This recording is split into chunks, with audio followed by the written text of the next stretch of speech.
Good evening, ladies and gentlemen. Welcome to tonight's debate. My name is Angelique Krashos, and I am the chairman, and Gabriel Freeman is the timekeeper. This debate will be judged by a panel of 3 adjudicators, who are Mrs. Lowen, Miss Harana, and Miss Shiju. The topic of this debate is that Cathy Miller, Cathy the Baker, should be able to choose who she serves.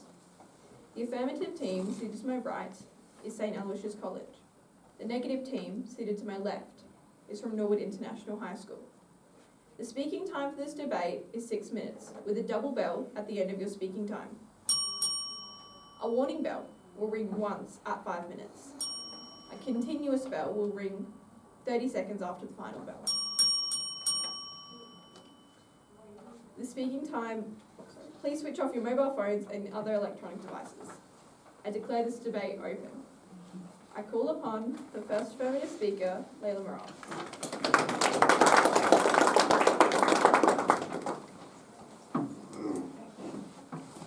Good evening, Madam Chairman, ladies and gentlemen. The topic for our debate is that Cathy Miller should be able to choose who she serves. We define the topic as Cathy Miller, a Christian baker from California who became well known after refusing to make a wedding cake for a same-sex couple as she believed it conflicted with her religious values. According to Merriam-Webster, the phrase should be able to implies having the freedom, authority, or legal capacity to act.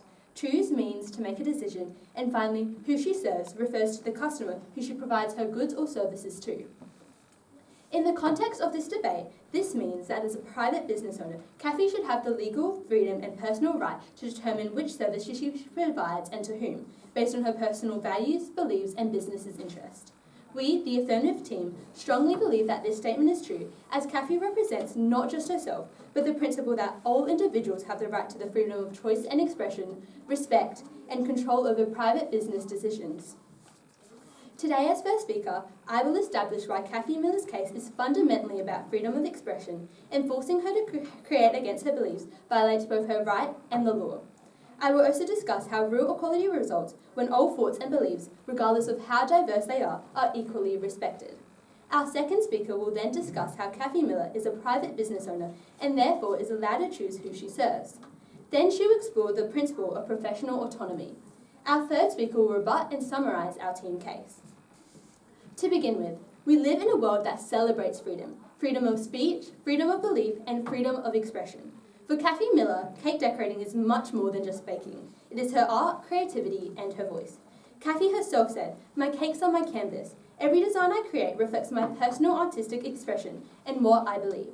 Forcing her to design a cake that goes against her values is not just unfair, but a violation of her personal freedom and conscience. This is not about denying service to anyone. It is about protecting the right of all individuals to express themselves authentically through their work. In fact, in 2017, when Cathy declined to create a custom wedding cake, she didn't refuse to serve them entirely, but offered them anything else in her store and even referred them to another baker. The Bakersfield Californian reported that Cathy has and continues to serve LGBTQ+ customers with other products like cookies and cupcakes, which demonstrates that this was never about discrimination against certain people. What she objected to was using her artistic skills and creativity to express a message she fundamentally disagreed with. According to court records, in 2018, Judge David Lampe of Kern County Superior Court sided with her, ruling that the state cannot force a person to engage in artistic expression that violates their sincerely held beliefs. This demonstrates that the law itself recognizes the freedom of expression includes not only the right to speak, but also the right not to be forced to speak or create against one's principles. Even broader, according to the US Constitution's First Amendment, individuals are protected in their right to both religious freedom and freedom of expression. These protections extend beyond just words. They apply to action, art, and creative work. For Cathy, cake decorating is not simply flour and icing, but a symbolic artistic statement and a reflection of her values. By protecting Cathy's right to decline certain artistic commissions upholds a fundamental principle, that no one should be forced to use their voice, art, or creativity in a way that violates with their personal beliefs. This leads to my second point, how real equality is built on acceptance, not uniformity. Cathy Miller's choice to serve only in ways that align with her values is not an act of hatred, discrimination, or exclusion. It is simply an exercise of her own personal belief. Forcing her to act against her conscience is not acceptance, but control. Real equality stems from recognising that others may have different opinions, but it is their right to make decisions based on them, even if we personally disagree. We only need to look at countries where this freedom does not exist to see how vital it really is. According to Amnesty International, countries such as China are severely restricted from expressing religious or political opinions, where businesses and individuals are punished for openly expressing their views that contradict the government. Likewise, Human Rights Watch reports that in Saudi Arabia, religious freedom is not protected and businesses must conform to strict interpretations of Islam or risk legal and financial penalties. In North Korea, business owners have virtually no express personal beliefs, and every aspect of commerce is dictated by government ideology. These examples show that when people are stripped of the right to make decisions guided by their own morals, society does not move closer to equality and respect, but rather towards oppression and uniformity. In contrast, Cathy Miller's case highlights the value of you living in a society where diversity of belief is protected. Her Christian faith is central to who she is, and respecting her right to act according to it is part of the equality we claim to value. Respect must go both ways. If Cathy's right to act according to her religion is denied, then the principle of freedom becomes selective. In conclusion, the heart of this debate is far bigger than one cake. If we strip away the right to follow our principles, then freedom becomes an empty promise. Protecting Cathy's choice is not about exclusion. It is about ensuring that every individual, no matter their faith, values, or belief, have the right to live authentically. And that ultimately is what true equality looks like.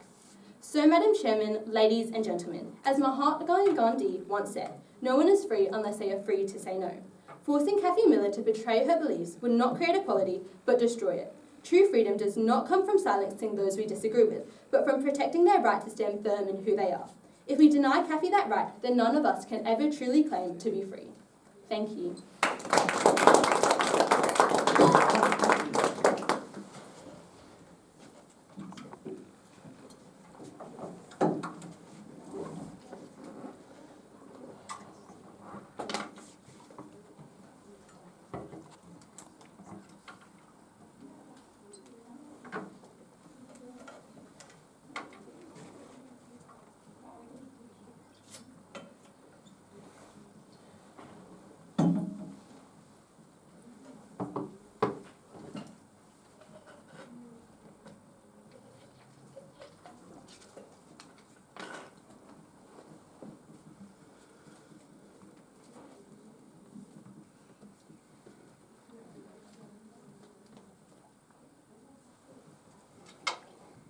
I call upon the first negative speaker, Jennifer Looker.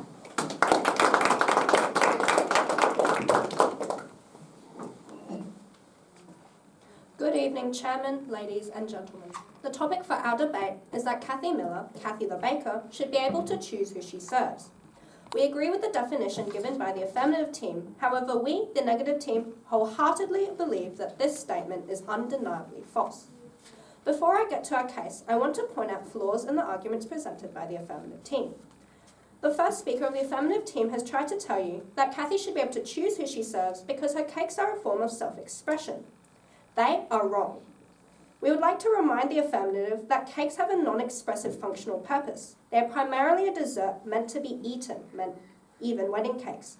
They are not considered pure speech or an expression or endorsement, according to the appellate hearing, who stated, quote, a generic multi-purpose product, end quote. Furthermore, the cakes that she was making for these for the customers were not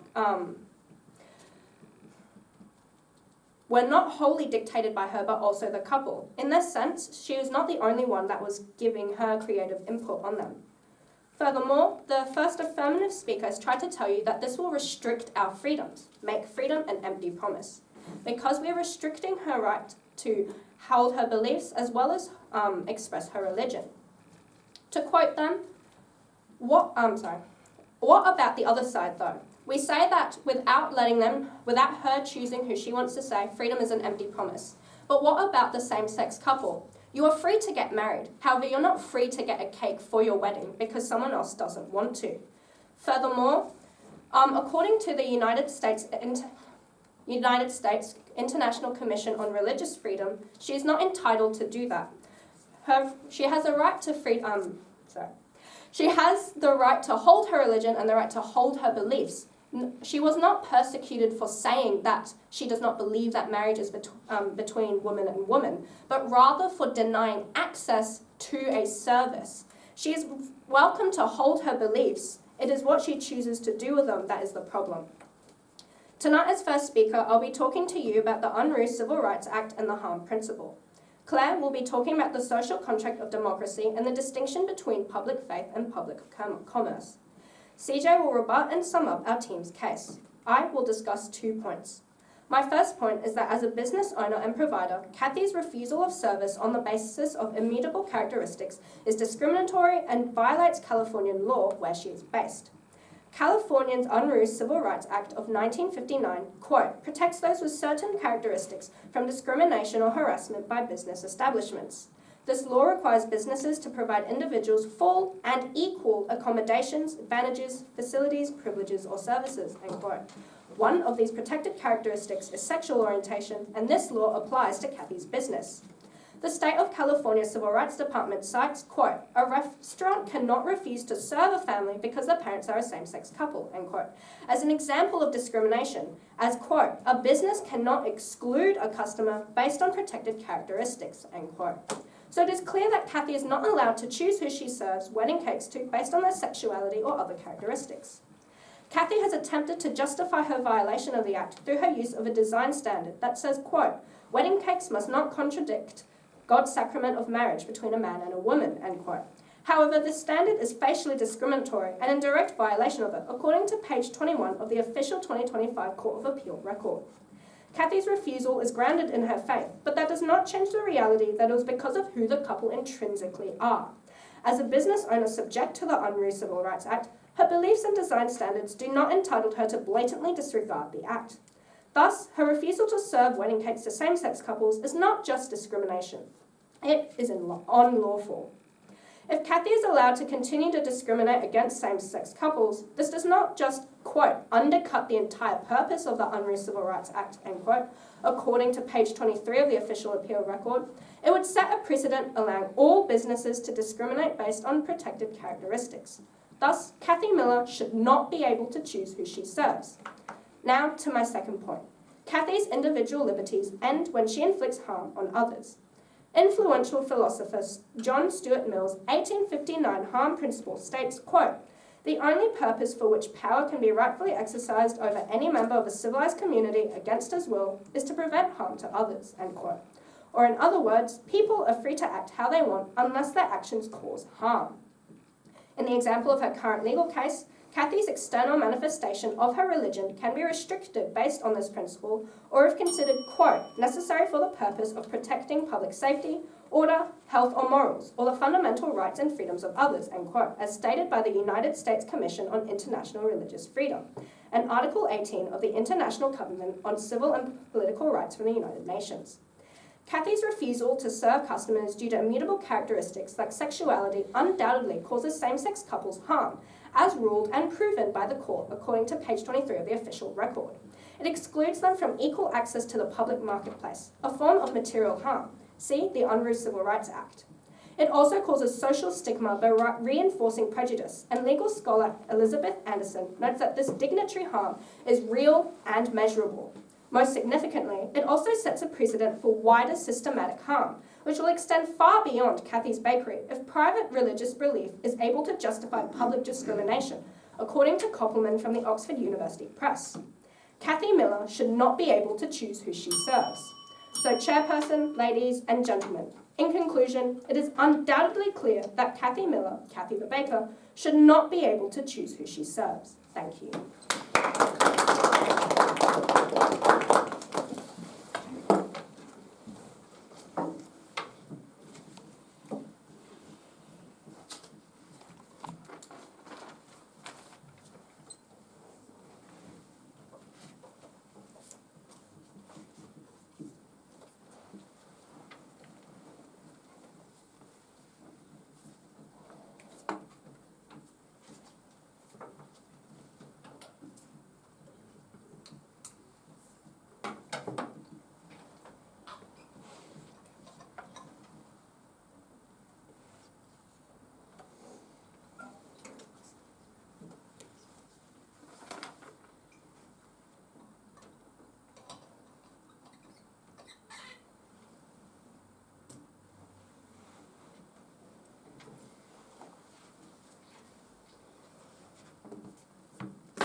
call upon the second affirmative speaker, Sachi Saraj.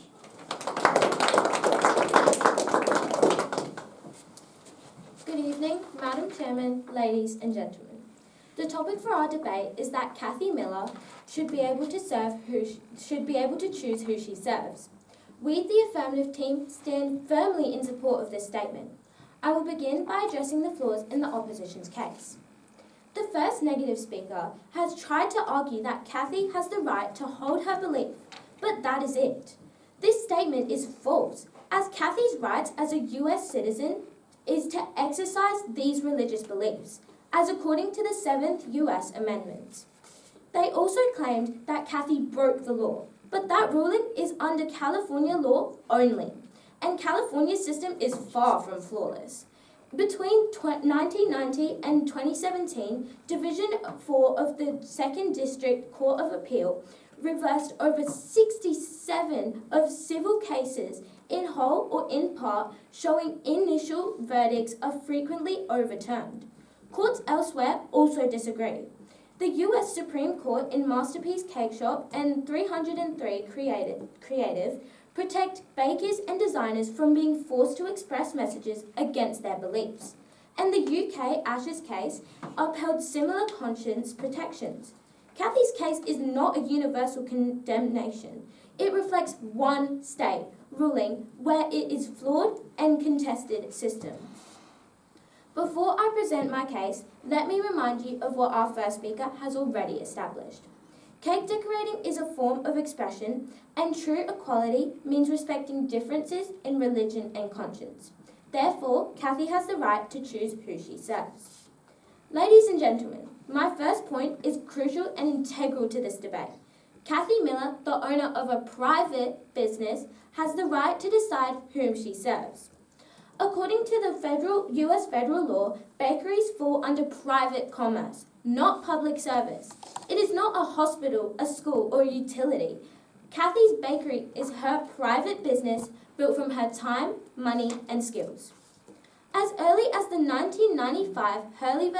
Boston case, the US Supreme Court ruled that private organizers cannot be forced to express messages they disagree with.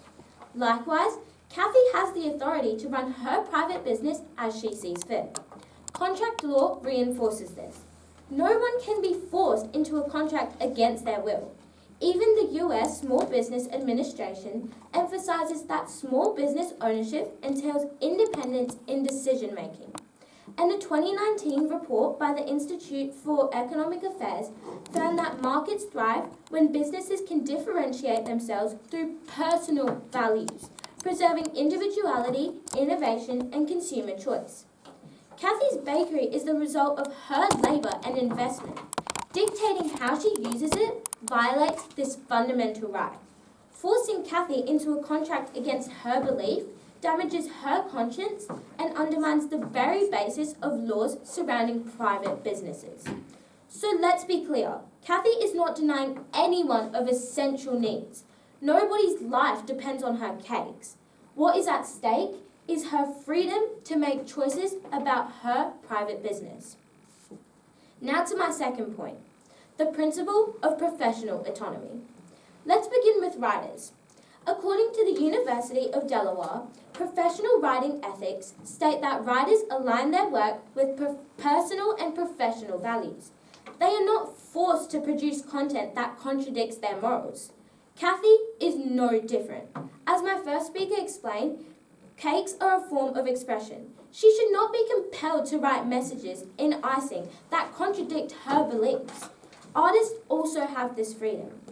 Research published in Science Direct shows that artists practice autonomy in selecting projects consistent with their values. Cathy's cake designs are her artistic projects. Just like any artist, she has the right to decline commission that clashes with her integrity.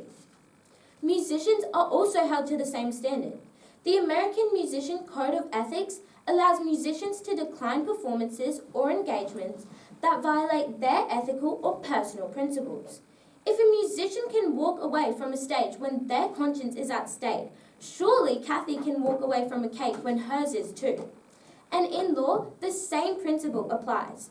The American Bar Association model rules allow lawyers to decline cases if representing a client would violate their moral or ethical beliefs.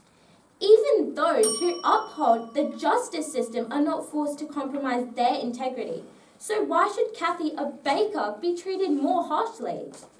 Forcing Cathy to make a cake against her beliefs would make her an exception, penalising her for following the same moral and ethical standards as musicians, artists, writers, and lawyers that they freely uphold.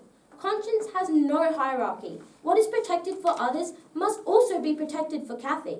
To treat her any differently would be inconsistent, arbitrary, and dangerous, undermining professional integrity and discouraging conscientious people from entering certain professions. So, Madam Chairman, ladies and gentlemen, in conclusion, if society respects the conscience of other professions, why should a baker be treated any differently? Denying Cathy this right is not fairness, it's hypocrisy, and threatens the very principle of moral consistency that underpins professional life everywhere. The law, professional ethics, and common sense all converge on the same conclusion. Cathy should have the freedom to decide whom she serves. Thank you.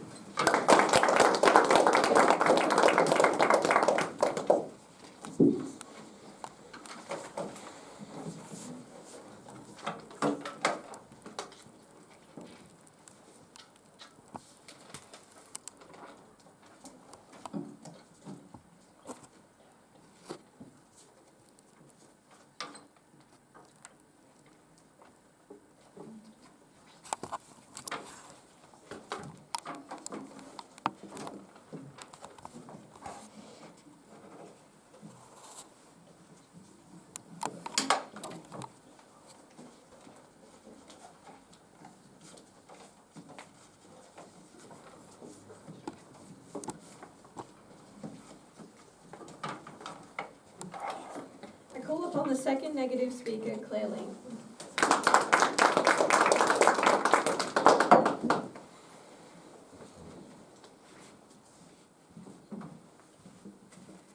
Good evening, Chairperson, ladies and gentlemen. The topic for our debate is that Cathy Miller, Cathy the Baker, should be able to choose who she serves. We, the negative team, undoubtedly believe that this statement is false. The affirmative team has said that Cathy is a private business owner and therefore she can choose who to serve. However, just because Tastries is a private business doesn't mean that they are automatically exempt from anti-discrimination laws. In fact, Tastries is a business open to the public, meaning that they not only have to absolutely adhere to anti-discrimination laws that says not to deny service to people with protected characteristics, including LGBT members, but also have obligations needed to follow based on the concept of social contract, which I will expand further in my speech. They have also used the Masterpiece Cake Shop trial as an example as to why Cathy should be granted, the will to decline customers. However, the Supreme Court ruling in Jack Phillips' favour was not because the courts believed he had the right to deny service based on sexual orientation, but because he did not receive a fair and neutral hearing under the state of Colorado. Really, it was a procedural win. They have also stated that making cakes for same-sex couples limits Cathy's right to free speech and said that she doesn't need to be forced to write letters with icing endorsing the message. However, they are wrong. The Rodriguez del Rio's cake specifically was a plain, white, three-tiered cake and was found not to constitute pure speech, as in the February appellate hearing, meaning that the cake is a neutral product and not an endorsement of same-sex marriage. This particular cake design had no toppers, no adornments, and no message, as the affirmative team has tried to incorrectly say. They have also said that Cathy has professional authority to choose and serve who she wants. Ladies and gentlemen, we, the negative team, are not denying her professional insights, nor her professional authority as a baker. As a baker, yes, she can absolutely change flour measurements and eggs for her baked goods. However, we ask whether her professional authority extends to give her the right to judge and deem whether people are worthy to serve. Is it her professional authority or personal belief in which she declines customers? Our first speaker, Jennifer, explained that Cathy Miller's selective service at Tastries violates California's UNRWA's Civil Rights Act. She also showed that under John Stuart Mill's harm principle, refusing same-sex couples causes real harm through denied access, social stigma, and the risk of setting a harmful precedent. I have 2 points. My first point is that Cathy, serving who she chooses, is a breach of the social contract that underpins democracy, and this has consequences. By opening her bakery to the public, Ms. Miller accepts all of the benefits of society, including legal protections, public infrastructure, and access to the marketplace in order to profit. In return, she is obligated to treat members of the society as equals.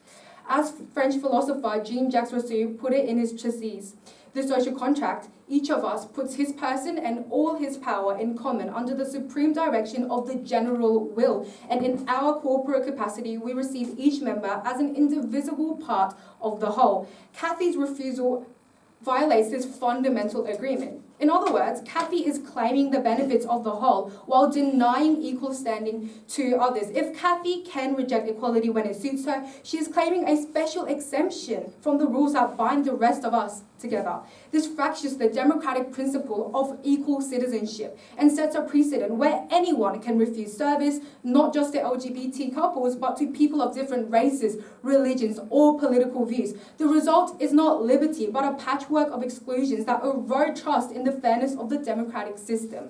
Ladies and gentlemen, imagine it is your daughters, your sons, your grandchildren getting refused service for their identity. If Cathy is legally permitted to refuse certain customers based on demographics, this is the road we pave. The ramification is clear. If her claim stands, democracy itself shifts from a system of mutual obligations to a system of private preference, and that is a road to division. And because we, the negative team, stand for equality and the principles of democracy, so proud to oppose. Now, to my second point. Cathy Miller is trying to blur the line between faith and public enterprise. Faith is undoubtedly a deeply personal right, but when Cathy uses her belief system as a weapon to deny others equal treatment, she is undermining her public obligation. Ms. Miller insists that her cakes are an extension of her faith, as if buttercream and Bible verses are inseparable. She states on her website that, quote, Tastries is more than just a bakery. It is a place where faith and artistry come together, end quote.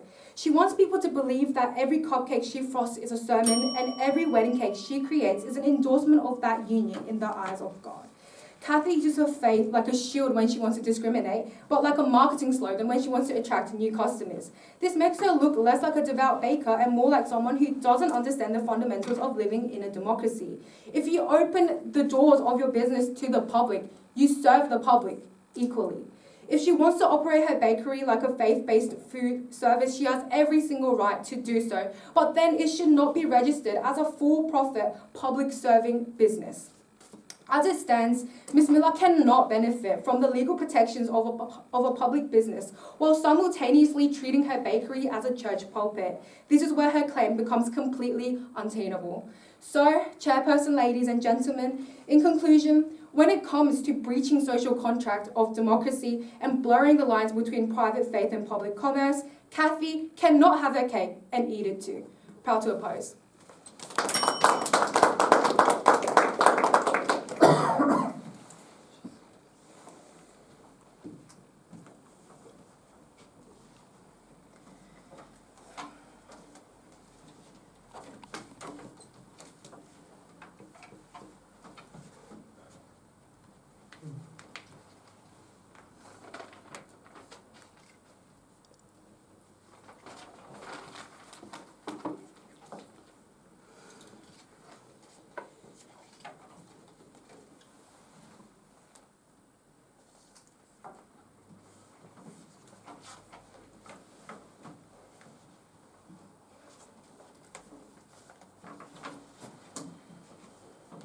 I call upon the third affirmative speaker, Oliver Farley.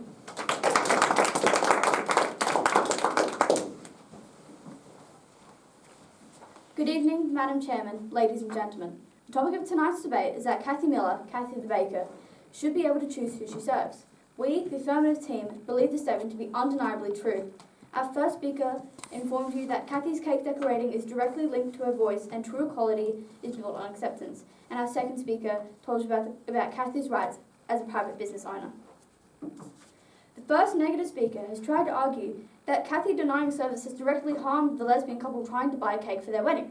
This statement is inaccurate, as according to the Thomas More Society and Cathy's sworn statement, when she was asked to make the cake, she responded with an apology, saying that she was sorry, but due to her Christian faith, she could not provide them a custom wedding cake. Instead, she referred them to other bakers who could, while still offering them anything else from her store. In response to her polite decline, Pastry's Bakery received threatening phone calls, hateful social media posts, and her personal email was bombarded with pornographic images all within the hour. This vile harassment relentlessly followed not only Cathy but her employees, who are completely innocent in this situation. This borderline stalking went on for months, to the point where the bakery had to shut down their phone lines and emails. As a result, they lost some clients. So tell me, who was really harmed here? The first negative speaker argues that Cathy's refusal was discrimination, but that misunderstands the very purpose of anti-discrimination law. These groups are meant to stop systemic oppression, like denying whole groups housing or jobs, not to punish one baker making a conscience-based refusal. The UK Equality Act 2010 even provides exemptions when religious belief is involved, proving that the law recognises the need to respect one's personal beliefs.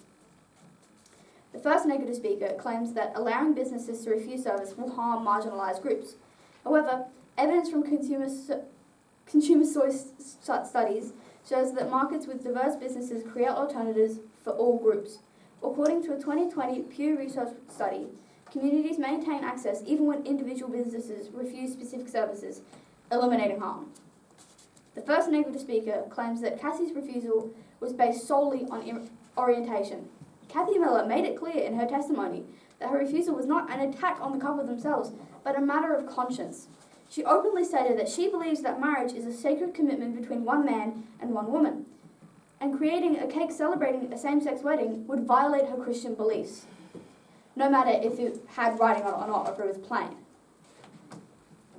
Importantly, she emphasized that she would sell anything else in her shop, cookies, other products, to anyone, regardless of orientation.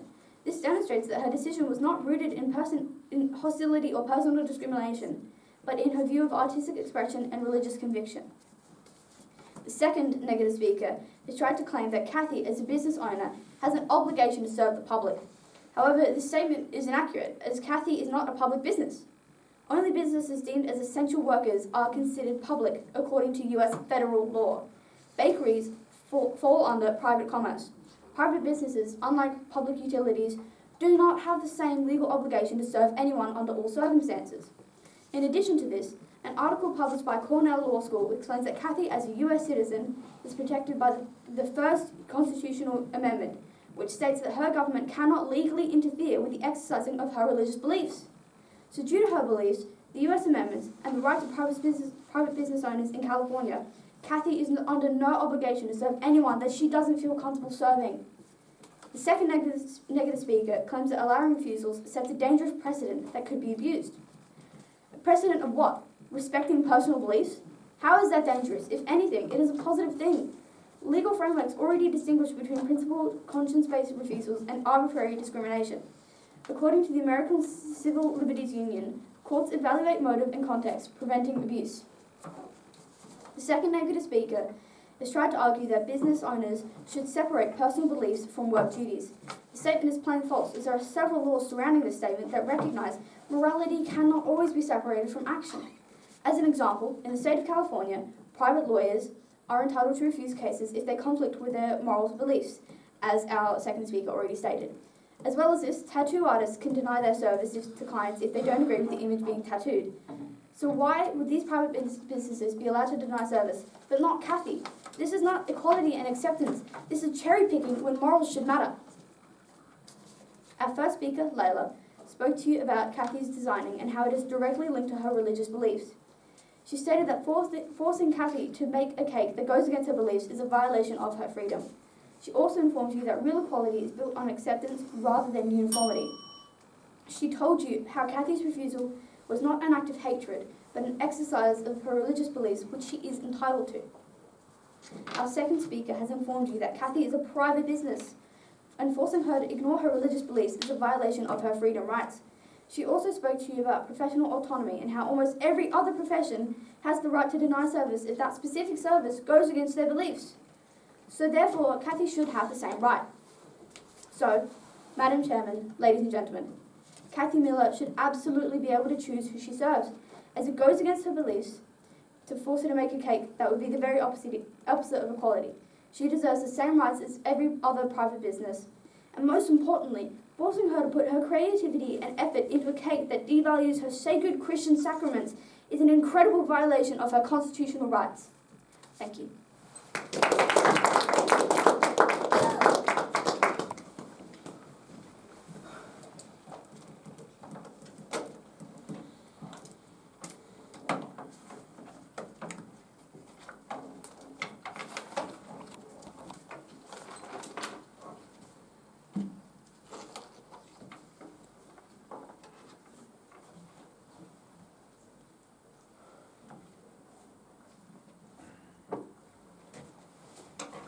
I call upon the third negative speaker, CJ Parkinson.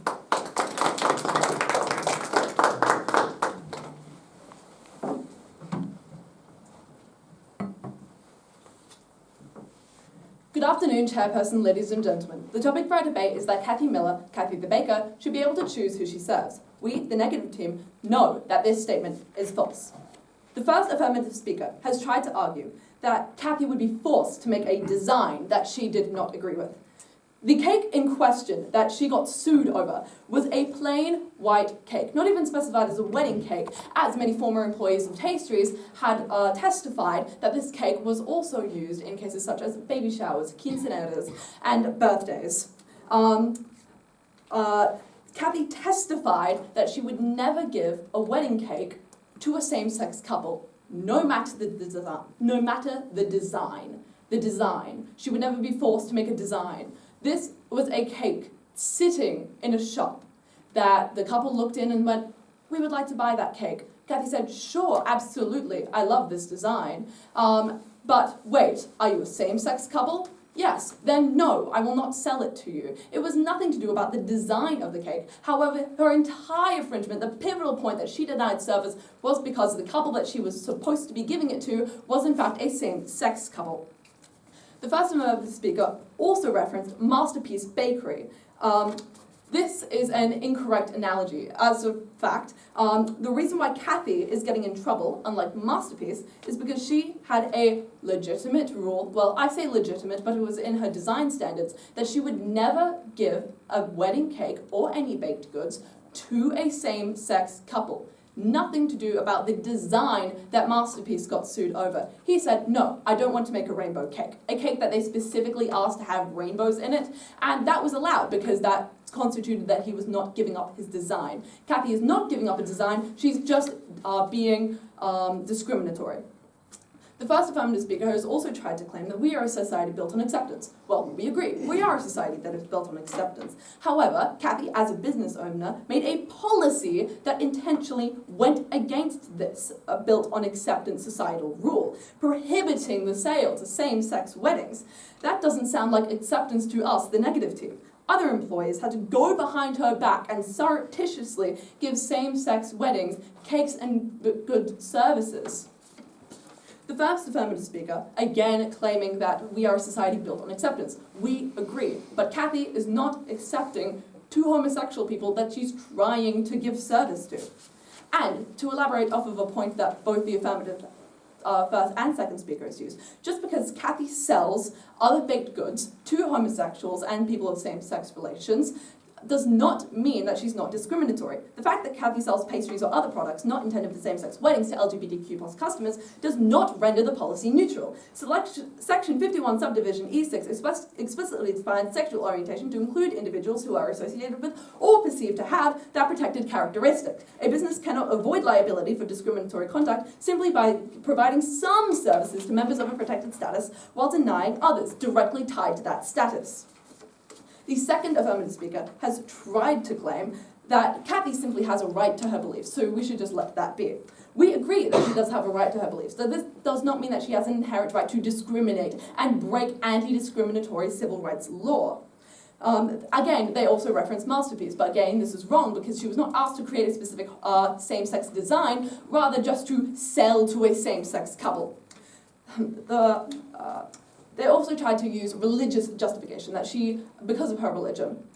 But before the Civil Rights Act, some segregationists used religious justifications for Jim Crow. Simply saying that this is a religious justification allowing me to discriminate against a protected characteristic is not a good idea. If Cathy wins this, that kind of refusal would be legally protected again. For example, in Newman v. Piggy Park Enterprises in 1968, where a barbecue owner tried to use religion to justify rejecting service to black customers of a protected group other than what he intended to serve them to. They've also tried to claim that California gets many cases wrong, so therefore this case must be wrong as well. Well, the fact that some cases get gone to higher up is an inherent part of our legal system, and using this justification and framework, we could easily say that the trial case that sided with Cathy was wrong, and instead the appeals court that was higher was correct. Many cases sometimes get wronged. That's why we have an ever-changing legal system. The second affirmative speaker has also said that nobody's life depends on a cake.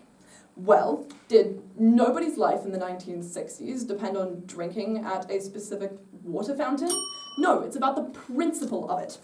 The second speaker has also tried to claim that Cathy has received, the third speaker has also tried to claim that Cathy has received death threats and other responses to her stance. Other people's conduct, however unfortunate, does not give Cathy the right to do what she wants. To set the basis of right and wrong over who receives more death threats is a very dangerous precedent. The second and third speakers have also been using sources from the Thomas More Foundation. The Thomas More Foundation is a defense organization that covers most, if not all, of Cathy's legal fees. It is an incredibly biased source.